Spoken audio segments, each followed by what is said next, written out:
Let's take a look at how to control the windshield wipers on the Mazda CX5. So this is on the side of the steering wheel, and it looks a little confusing, but it's not too bad once you figure it out. So if you just want to do a quick spray and a couple swipes of the wiper, you just actually press this up, and it's going to spray out a little bit of the cleaner, and then basically do a couple swipes again of that wiper there.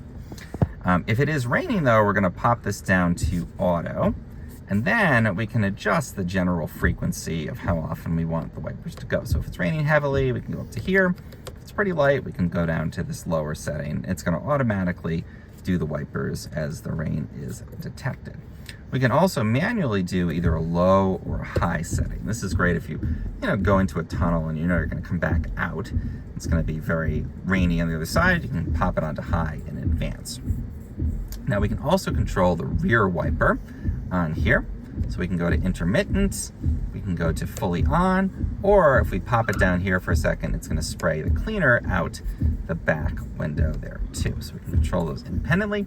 Final thing, if we want to do the cleaner manually on the front, we pull the whole thing towards us, and it's going to spray and clean the front windshield on there. So again, a little confusing when you first see it. There's a lot of settings on there, but generally once you figure it out, it's a pretty easy thing to use.